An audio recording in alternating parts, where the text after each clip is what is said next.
میں جس کا ولی ہوں علی اس کے ولی ہے، میں جس کا ولی ہوں علی اس کے ولی ہے۔ ظاہر ہے کہ حضور اکرم صلی اللہ علیہ وسلم جن معنوں میں امت کے ولی ہیں ان معنوں میں علی امت کے ولی ہے، اس لیے کہ الفاظ میں کوئی تحریف نہیں کی جا سکتی اور بیجا تعویل نہیں کی جا سکتی۔ تو ایک طرف نبی اکرم صلی اللہ علیہ وسلم نے یہ واضح فرما دیا کتاب اللہ و سنتی، اور حضور اگر یہ نہ فرماتے تو قرآن کیا کہتا؟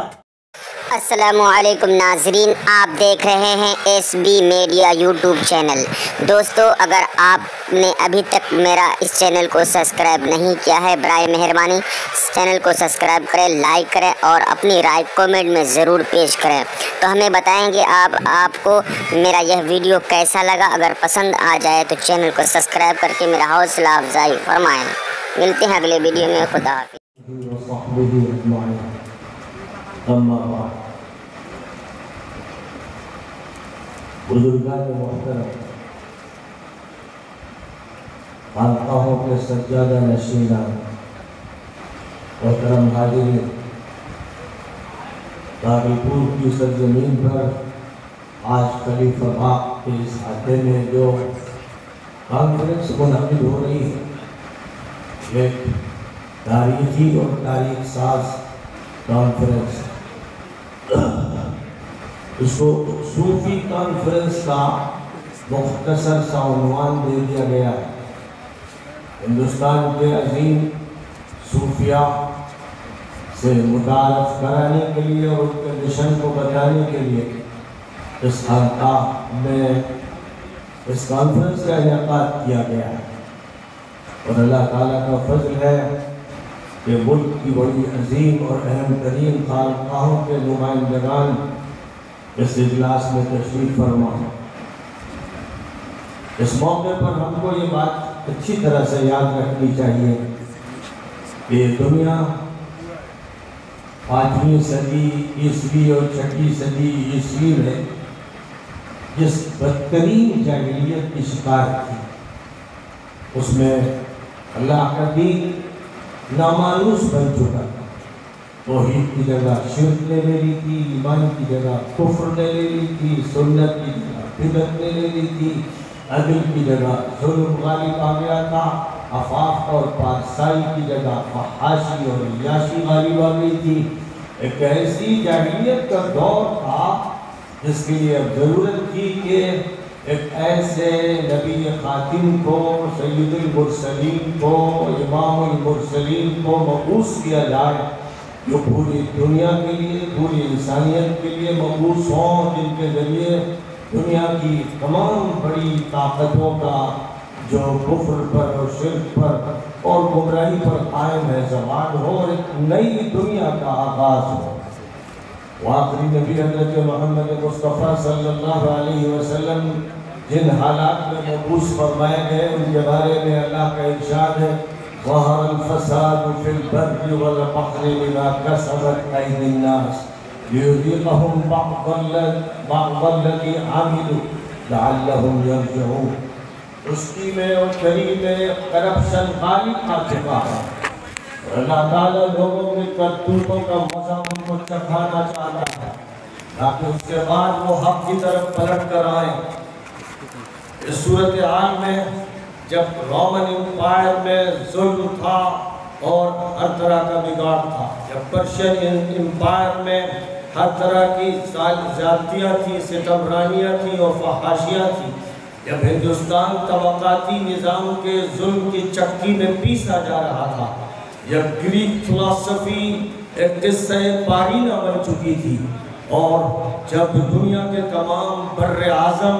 جہل اور جاہلیت میں ڈوبے ہوئے تھے، اللہ تعالیٰ کی طرف سے فرمایا گیا هو الذی ارسل رسولہ بالہدی ودین الحق لیظہرہ علی الدین کلہ ولو کرہ المشرکون۔ وہ اللہ ہے جس نے اپنے رسول کو حق کے ساتھ اور ہدایت لے کر اس لیے مبعوث فرمایا تاکہ ان کو ان کے اس دین کو تمام ادیان اور فلسفوں اور نظریات پر غالب فرما دے۔ شرک کرنے والوں کو کتنے ہی برا کیوں نہ لگے، یہ اللہ کا فیصلہ تھا۔ عیسائیت بگڑ چکی تھی،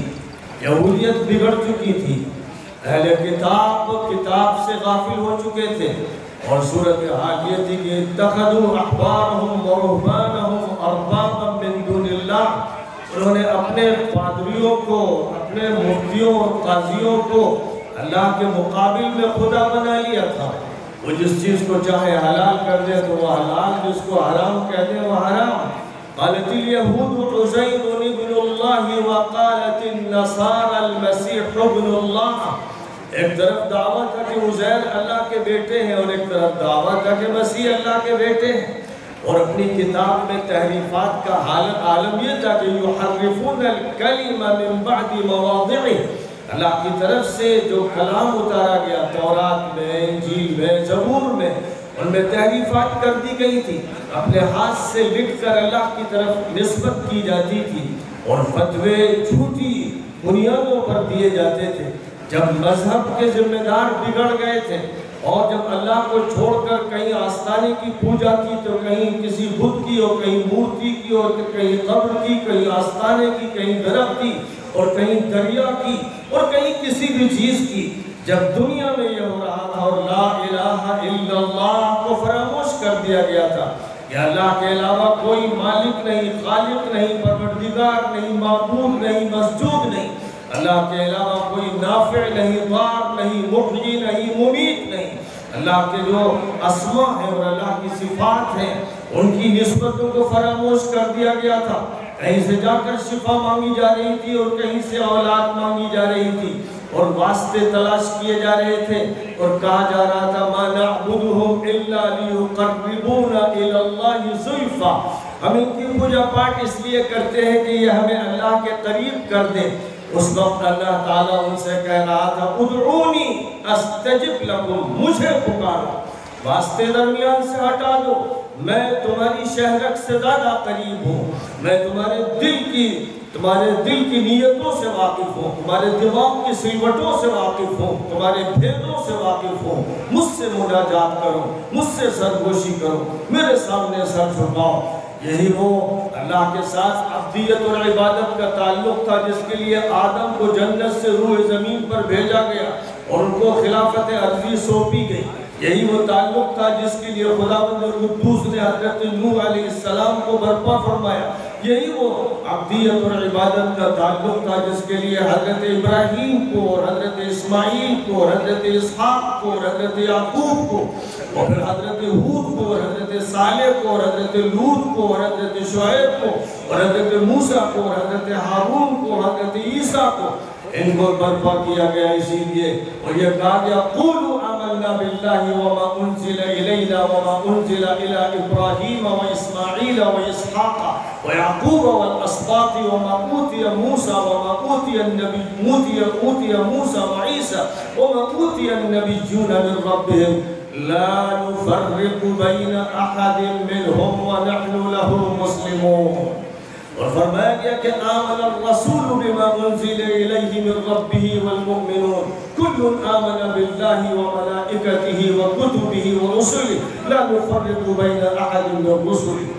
یہ وہ مطالبہ تھا جس کی خاطر اللہ نے انبیاء کو مبعوث فرمایا، کتابوں کو نازل فرمایا، اور یہ سلسلہ چلتے چلتے حضرت محمد مصطفیٰ احمد مجتبیٰ صلی اللہ علیہ وسلم تک پہنچا،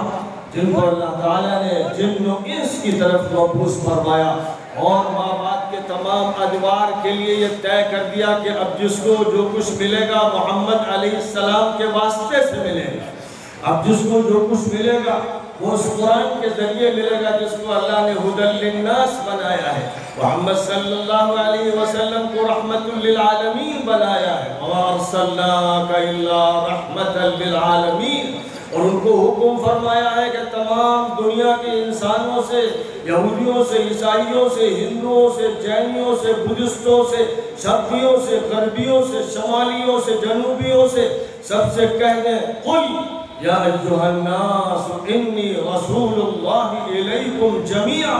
کہہ دیجئے کہ تمام انسانوں مجھے اللہ کی طرف سے بھیجا گیا ہے، میں تمہارے لیے پیام لے کر آیا ہوں، میسج اللہ کا میں لے کر آیا ہوں، اور کہہ دیا گیا کہ قرآن جو معجزہ ہے اور اللہ کا پیغام ہے وہ پوری انسانیت کے لیے ہے، وہ صرف مسلمانوں کے لیے مخصوص کتاب نہیں ہے، وہ ہندوؤں کی کتاب بھی ہے اور جینیوں کی بھی ہے اور بدھسٹوں کی بھی اور عیسائیوں کی بھی اور یہودیوں کی بھی۔ صاف اعلان کر دیا گیا شہر رمضان الذی انزل فیہ القرآن ھدی للناس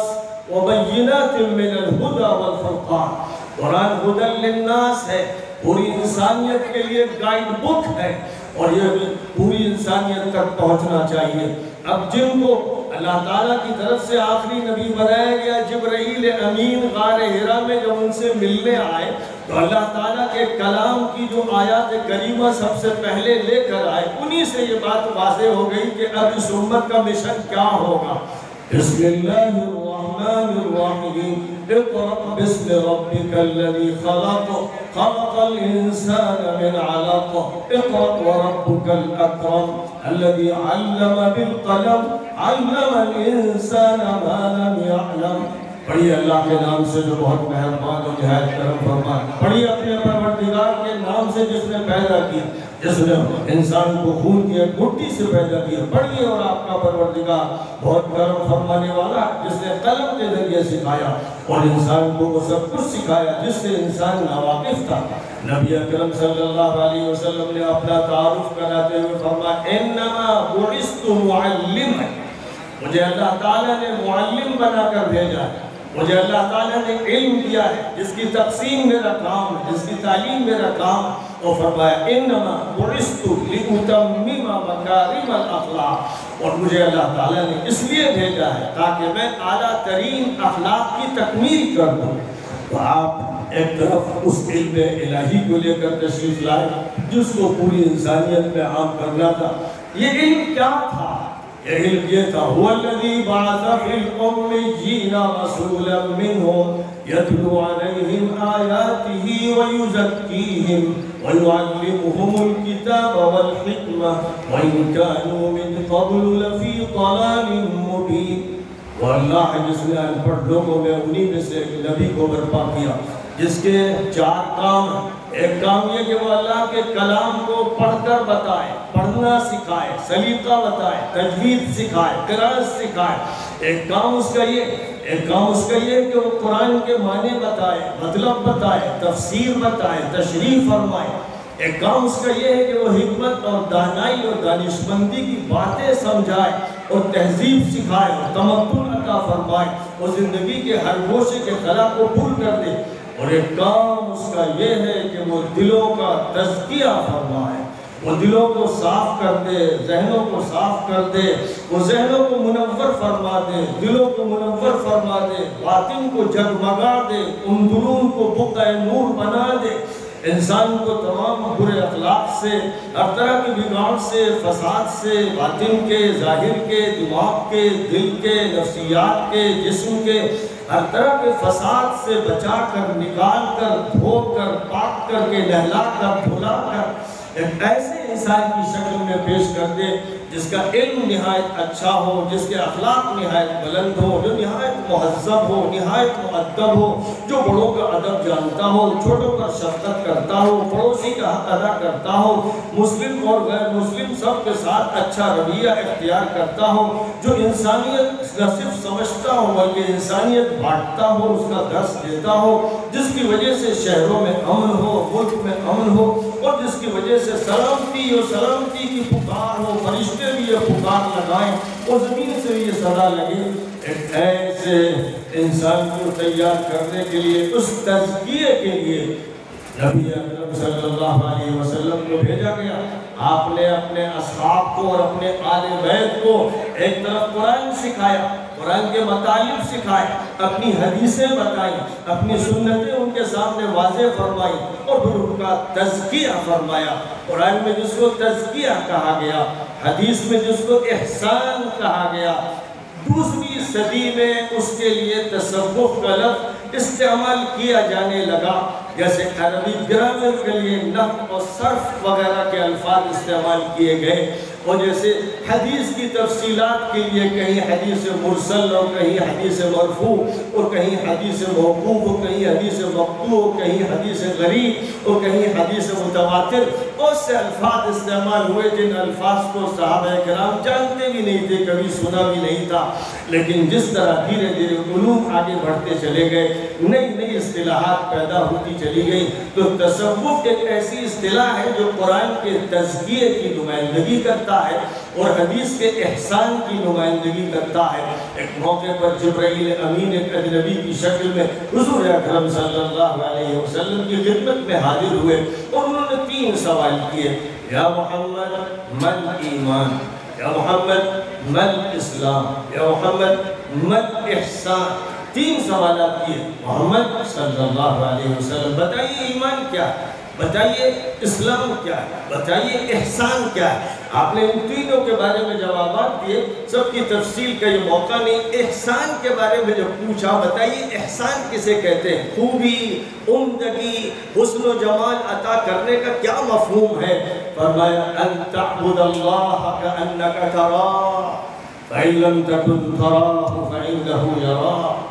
اللہ کی اس طرح بندگی کیجئے، اللہ کے غلام بن کے ایسے رہیے، اللہ کی اطاعت اس طرح کیجئے جیسے آپ اللہ کا مشاہدہ کرتے ہیں۔ مشاہدے کی کیفیت پیدا کرنے کا نام احسان، جس کا مطلب یہ ہوا کہ تصوف کا مطلب یہ ہے کہ اللہ کی بندگی اس طرح جیسے اللہ کا مشاہدہ ہو رہا ہے، اور تصوف کی منزل یہ ہے کہ اللہ تعالیٰ کے ساتھ وہ وصال حاصل ہو، وہ منزل حاصل ہو جس میں اللہ کا دیدار حاصل ہو، جس میں اللہ کی رضا کے تحفے حاصل ہو، جس میں اللہ کی نعمتوں کا ایک سلسلہ چلے اور اللہ خوش ہو جائے اور کہے کہ یہ میرا بندہ ہے، اس کو میں نے قبول کیا۔ اس مقصد کے لیے اللہ کی ذات میں فنا کو اختیار کرنا پڑتا ہے، اور فنا فی اللہ سے بقا باللہ کی ایک دولت ملتی ہے۔ اس کا طریقہ کار کیا ہو؟ جیسے فقہ اسلامی کے طریقہ کار اور تفصیلات اور اصول اور فروع اور جزئیات کے لیے اللہ نے ابو حنیفہ کو قبول کیا اور مالک کو کیا اور شافعی کو کیا اور احمد کو کیا، اوزاعی کو کیا اور لیث بن سعد کو کیا، ابن مبارک کو کیا، اور بہت سے حضرات فقہا کو قبولیت عطا فرمائی۔ اور حضور اکرم صلی اللہ علیہ وسلم کے اقوال کو جمع کرنے کے لیے حضور اللہ تعالیٰ کی طرف سے حضرت امام احمد بن حنبل کو توفیق عطا فرمائی گئی کہ 40,000 احادیث پر مشتمل مسند انہوں نے، پھر بعد میں ان کے بیٹے نے تیار کی۔ امام بخاری کی وہ کتاب صحیح سامنے آئی کہ قرآن کے بعد سب سے بڑا مرتبہ اس کو دیا گیا۔ صحیح مسلم سامنے آئی، سنن ترمذی، سنن ابو داؤد، سنن ابن ماجہ، سنن دارمی، اور پھر ان سب کتابوں کی احادیث کو جمع کیا گیا سنن بیہقی میں۔ پھر اور بات آگے بڑھی اور امام حیثمی نے مجموع الزوائد میں حدیثوں کا ایک بڑا ذخیرہ اکٹھا کر دیا، اور یہاں تک کہ امام سیوطی نے الجامع الصغیر میں حدیثوں کا خلاصہ اور جمع الجوامع میں احادیث کا انسائکلوپیڈیا تیار کر دیا۔ جیسے یہ کام ہوتا رہا اور فقہ کے باب میں کہیں امام ابو حنیفہ کے اقوال کو، امام ابو حنیفہ کے فتاویٰ کو حضرت امام محمد بن الحسن الشیبانی نے جمع کیا، اور کہیں امام ابو یوسف نے کتاب الخراج تیار فرمائی، اور کہیں ان کے بعد پھر کہیں امام کرخی نے اور امام سرخسی نے اور امام مرغینانی نے اور بڑے بڑے ائمہ فقہا نے فقہ کی کتابیں تیار کی۔ اسی طرح تصوف کا جہاں تک تعلق ہے، اس پر کبھی ہمارے سامنے کتاب اللمع ابو نصر سراج کی آئی، اور کبھی ہم نے یہ دیکھا کہ اس باب میں حضرت عبدالقادر جیلانی نے غنیۃ الطالبین لکھی اور فتح الغیب لکھی، کبھی ابو القاسم قشیری کو الرسالۃ القشیریہ لکھتے ہوئے دیکھا گیا، اور کبھی ہمارے سامنے حضرت شہاب الدین سہروردی کی عوارف المعارف سامنے آئی، کبھی حضرت نظام الدین اولیاء کے فوائد الفؤاد ان کے ملفوظات سامنے آئے، اور یہ سلسلہ جو چلا ہے تو اس سے دنیا کو وہ نسبت حاصل ہوئی جو نسبت نبوی تزکیے کی تھی اور احسان کی تھی۔ اگر ایک باب میں ان کو تخصص تھا تو اس باب میں ان کو تخصص تھا۔ یاد رکھا جائے جیسے فقہ اور حدیث میں جب تک ثبوت نہ ہو جائے کہ نبی پاک علیہ السلام نے فرمایا، یہ نبی اکرم صلی اللہ علیہ وسلم کی سنت سے ماخوذ فقہ ہے، جب تک اس کا اعتبار نہ ہو اس کو تسلیم نہیں کیا جا سکتا۔ بالکل اسی طرح تزکیے کے باب میں، احسان کے باب میں اور تصوف کے باب میں حجت اگر ہے تو یہ کہ اللہ نے کیا فرمایا اور نبی نے کیا فرمایا، چونکہ اللہ کے نبی نے اپنی مثال سے پہلے امت سے کہا تھا ترکت فیکم امرین لن تضلوا ما تمسکتم بہما کتاب اللہ و سنتی، دو چیزیں میں تمہارے درمیان چھوڑ رہا ہوں، اگر ان کو مضبوطی سے تھام لو گے تو ہرگز گمراہ نہیں ہوگے۔ ایک اللہ کی کتاب اور ایک میری سنت، میرا طریقہ، میری حدیث، یہ دو حجتیں ہیں۔ اور اس کے بعد حج سے واپسی پر 14 تاریخ ذی الحجہ کی 14 تاریخ 10 نبوی میں حضور پاک علیہ السلام جب حج سے واپس آئے اور پھر ایک جگہ پر جس کو غدیر خم کے نام سے یاد کیا جاتا ہے، مکہ مکرمہ اور مدینہ منورہ کا درمیانی مقام ہے، 18 ذی الحجہ کو آپ اس مقام پر پہنچے اور آپ کے ساتھ جو 40-50 ہزار صحابہ تھے، فرمایا سب یہاں پڑاؤ کریں، اور ظہر کی اذان دی گئی اور بتایا سب لوگ ہمارے ساتھ نماز ادا کریں گے، اپنے اپنے خیموں میں نماز نہیں ادا کریں گے۔ جب سب جمع ہو گئے تو حضرت علی ابن ابی طالب کرم اللہ وجہہ کو طلب فرمایا اور اپنے پاس بٹھایا، اور اس کے بعد آپ نے لوگوں کو خطاب کرنا شروع فرمایا، ارشاد فرمایا اے لوگوں میرا آخری وقت قریب ہے، اب میں تمہارے سامنے کچھ حقائق بیان کرنا چاہتا ہوں، وصیت تم سے کرنا چاہتا ہوں۔ اے لوگوں یاد رکھو کہ اللہ تعالیٰ کی کتاب ہے جس کو تمہیں مضبوطی سے تھامنا ہے،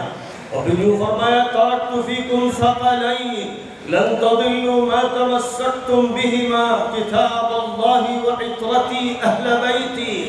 دو بھاری ذمہ داریاں، اے میری امت کے لوگ، اے میرے صحابہ، میرے ساتھ حج کرنے والوں اور جن کو ذمہ داری پوری دنیا کی سونپی گئی ہے، سن لو کہ میں دو بھاری ذمہ داریاں تمہارے درمیان چھوڑ کر جا رہا ہوں، ایک اللہ کی کتاب اس کو مضبوطی سے تھامنا، اور ایک میرے اطرا، میرے اہل بیت، اور حضرت علی کو کھڑا کیا اور ان کا ہاتھ اپنے ہاتھ میں تھام لیا اور پھر مجمع کے سامنے مخاطب کرتے ہوئے اور ان کو بھی سب کے سامنے کھڑا کر کے ارشاد فرمایا من کنت مولا فعلی مولا، من کنت مولا فعلی مولا، میں جس کا ولی ہوں، میں جس کا ولی ہوں علی اس کے ولی ہے، میں جس کا ولی ہوں علی اس کے ولی ہے۔ ظاہر ہے کہ حضور اکرم صلی اللہ علیہ وسلم جن معنوں میں امت کے ولی ہیں ان معنوں میں علی امت کے ولی ہیں، اس لیے کہ الفاظ میں کوئی تحریف نہیں کی جا سکتی اور بیجا تعویل نہیں کی جا سکتی۔ تو ایک طرف نبی اکرم صلی اللہ علیہ وسلم نے یہ واضح فرما دیا کتاب اللہ و سنتی، اور حضور اگر یہ نہ فرماتے تو قرآن کیا کہتا ہے؟ یا ایھا الذین آمنوا اطیعوا اللہ واطیعوا الرسول واولی الامر منکم فإن تنازعتم في شيء فردوه إلى الله والرسول إن كنتم آمنتم بالله واليوم الآخر۔ اللہ کے رسول تو اللہ کے نمائندہ ہے، ما ينطق عن الهوى إن هو إلا وحي يوحى وما أرسلنا من رسول إلا ليطاع بإذن الله من يطع الرسول فقد أطاع الله ما آتاكم الرسول فخذوه وما نهاكم عنه فانتهوا۔ اللہ تعالیٰ نے اپنے نبی کا مقام تو قرآن میں بیان کر دیا تھا، اگر حضور یہ نہ فرماتے کتاب اللہ و سنتی تو ہم قرآن سے اس کو سمجھتے تھے، لیکن جو مقام اپنے اہل بیت کے ذمہ دار اعلیٰ حضرت علی رضی اللہ تعالیٰ عنہ کا بیان فرمایا، اور ظاہر ہے جب یہ فرمایا کہ یہ میرے اہل بیت ہیں، اور حضرت ام سلمہ رضی اللہ تعالیٰ عنہ کا یہ کہنا ہے کہ حضور پاک گھر تشریف لائے، علی کو بلایا، فاطمہ کو بلایا، حسن کو بلایا، حسین کو بلایا، اجازت ان پر ڈال دی اور فرمایا اے اللہ یہ میرے اہل بیت ہیں، ان کو پاک فرما، پاکیزہ فرما۔ حضرت ام سلمہ نے کہا کہ حضور میں بھی حاضر ہوں، کہا کہ تمہارا اپنا مقام ہے لیکن یہ میرے اہل بیت ہیں، اور اور جب نجران سے عیسائیوں کا وفد آیا اور ان کو حضور پاک علیہ السلام نے مباہلے کی دعوت دی تو اس موقع پر بالاتفاق تمام روایتوں میں یہی ذکر کیا گیا کہ حضرت علی اور حضرت فاطمہ اور حضرت حسن اور حضرت حسین کو آپ نے ایک ساتھ جمع فرمایا اور فرمایا کہ یہ میرے اہل بیت ہیں، اب تم آؤ مقابلہ کر اور مباہلہ کر۔ تو حضور اکرم صلی اللہ علیہ وسلم نے امت کو یہ بات بتا دی، اور واقعہ یہ ہے کہ حضرت علی کی خلافت پر تو جھگڑا کرنے والوں نے جھگڑا کیا اور حضرت حسین کو ملعونوں نے شہید کر دیا اور حضرت حسن کو زہر دے دیا، یہ ضرور کر دیا، لیکن حضرت شاہ ولی اللہ دہلوی نے ایک بڑا نکتہ بیان کیا ہے کہ نبی پاک علیہ السلام نے جب یہ فرمایا کہ علی میرے ولی ہیں، جس کا میں ولی ہوں علی اس کے ولی ہیں، تو در حقیقت یہ روحانی خلافت تھی جس کی طرف نبی پاک علیہ السلام کا اشارہ تھا کہ گدی پر ہو سکتا ہے ظالم حکمراں بیٹھیں، جابر بیٹھیں، گدی پر ہو سکتا ہے وہ بیٹھیں جو خلافت راشدہ کا خاتمہ کر دیں، لیکن جہاں تک تعلق ہے روحانیت کی گدی پر علی کو اللہ کی طرف سے بٹھایا گیا ہے، اور پھر حضرت حسن اور حضرت حسین سے وہ سلسلہ چلے گا کہ شاہ مولی الدین کو بھی انہی سے نسبت ہوگی اور نظام الدین کو بھی انہی سے نسبت ہوگی اور قطب الدین کو بھی انہی سے نسبت ہوگی اور شیخ شرف الدین کو بھی انہی سے نسبت ہوگی۔ طریقہ قادریہ ہو یا نقشبندیہ ہو یا سہروردیہ ہو اور چشتیہ ہو یا شاذلیہ ہو یا حصافیہ ہو، دنیا میں مراکش سے لے کر انڈونیشیا تک جو سلاسل ہیں 99% سلاسل حضرت علی پر منتہی ہوتے ہیں، اور ان میں زیادہ تر سلاسل حضرت حسین علیہ السلام پر جا کر مجتمع ہوتے ہیں۔ حضرت حسن سے بھی سلسلے کچھ ملتے ہیں، لیکن زیادہ تر سلسلے اور ہندوستان کے یہ سارے بڑے سلسلے، چاہے سلسلے نقشبندیہ ہو یا چشتیہ ہو یا قادریہ ہو یا سہروردیہ ہو، اور پھر ان کی شاخیں جو ملک کے چپے چپے پر پھیلی ہوئی ہیں، حضرت حسین کا جو خون کربلا میں بہا، اس خون کے ایک ایک قطرے سے لاکھوں کروڑوں انسانوں کی ہدایت کا فیصلہ کیا گیا۔ اللہ تعالیٰ نے وہ خلافت جو خلافت آسمانی ہے، جو خلافت ملکوتی ہے، جو خلافت ربانی ہے، جو خلافت نبوی ہے، جو خلافت روحانی ہے، جو خلافت قلبی ہے، جو خلافت سری ہے، جو خلافت باطنی ہے، وہ اللہ نے حضرت علی کے لیے طے فرما دی ہے، اور یہ گواہ اس کے تمام طرق اور سلاسل کے نمائندہ اور یہ سجادہ نشینان، یہ سارے سجادے جو یہاں بیٹھے ہیں، یہ خون حسین کی وجہ سے بیٹھے ہیں۔ اگر اس حضرت حسین نے اپنے نبی پاک علیہ السلام کی لاج رکھتے ہوئے اور خلافت راشدہ کا دوبارہ قیام کرنے کے ارادے سے قربانی نہ دی ہوتی، تو آج ہندوستان میں یہ بہار نہ ہوتی، انڈونیشیا میں، ملیشیا میں، مراکش میں، تیونس میں، الجزائر میں، لیبیا میں، مصر میں، سوڈان میں، یورپین کنٹریز میں، انہی سلسلوں کی جو بہاریں ہیں اور ان کے ذریعے سے پوری انسانیت کو جو سبق ملا ہے، اور اس ہندوستان کی سرزمین کو ان سلسلوں سے جو اخلاق ملے، جو دین ملا، جو شرافت ملی، جو نجابت ملی، اس ملک کو جو تہذیب ملی، اس ملک کو جو تمدن ملا، ان حضرات، ان اولیاء اللہ، ان بزرگان دین کے تبسط سے ملا، جو پوری امت کو جا کر خلافت علی سے جوڑ دیتے ہیں، خلافت حسینی سے جوڑ دیتے ہیں، خلافت حسنی سے جوڑ دیتے ہیں۔ ایک بڑا اہم موضوع ہے، حضرت ابو بکر صدیق رضی اللہ تعالی عنہ سے بھی بعض سلسلے ملتے ہیں۔ وہ حضور کے یاد غار تھے، وہ صدیق اکبر تھے، وہ ہم سب کی آنکھوں کا نور، اور حضرت عمر فاروق کا بڑا مقام ہے، فاروقیت ان کی شان ہے، اور حضرت عثمان غنی کا غنی اور ان کا عفاف اور ان کی شرم و حیا ایسی کہ آسمان کے فرشتے بھی ان سے شرماتے تھے۔ یہ سب وہ ہیں جن کے بارے میں حضور نے فرمایا تھا علیکم بسنتی وسنت الخلفاء الراشدین المہدیین من بعدی عضوا علیہا بالنواجذ۔ اس طرح سے دین کا جو مرجع ہے، جو نظام ہے، وہ واضح ہو جاتا ہے۔ ہم یہاں بیٹھے ہیں، جب لفظ صوفی بولتے ہیں تو گویا اس کا مطلب حضور کا غلام، حضور کا غلام، حسن حسین کا غلام، اور ان کی مملکت ملکوتی کا ایک انسان جو اس رعایا میں سے ایک فرد ہے. ہم جب یہ بولتے ہیں تو یہ معنی ہوتے ہیں. لہذا صوفیوں کو یاد رکھنا چاہیے, خانقاہ کے سجادہ نشینوں کو یاد رکھنا چاہیے کہ آج کے دور کی کربلا ان کی منتظر ہے. آج کے دور میں بھی ضرورت اس بات کی ہے کہ جو صدا اللہ کی طرف سے لگ رہی ہے, اور نبی پاک نے جو صدا صفا کی پہاڑی پر لگائی تھی, یا ایھا الناس قولوا لا الہ الا اللہ تفلحوا, اسی صدا کو پھر سے لگانا ہے. محی الدین چشتی رحمت اللہ علیہ وہ اللہ کا بندہ جو سید حسینی تھا, حضرت حسین کا نسب بھی رکھتا تھا اور نسبت بھی رکھتا تھا, اور جو دین لے کر آیا تھا, اور اس نے اجمیر میں اپنا تخت ملکوتی بچھایا, اور اللہ تعالیٰ نے اس کے ہاتھ پر لاکھوں کروڑوں انسانوں کو حلقہ اسلام میں داخل فرمایا. پھر اسی کا جو سلسلہ بڑھتا چلا گیا, اور چشتیت نے جس طرح دلوں کو روشن کیا اور دماغوں کو منور کیا, اور زمین کی پستیوں کو انسانوں کو اٹھا کر سریت تک منتقل کیا, یہ حضرت معین الدین چشتی, یہ سید معین الدین چشتی حسینی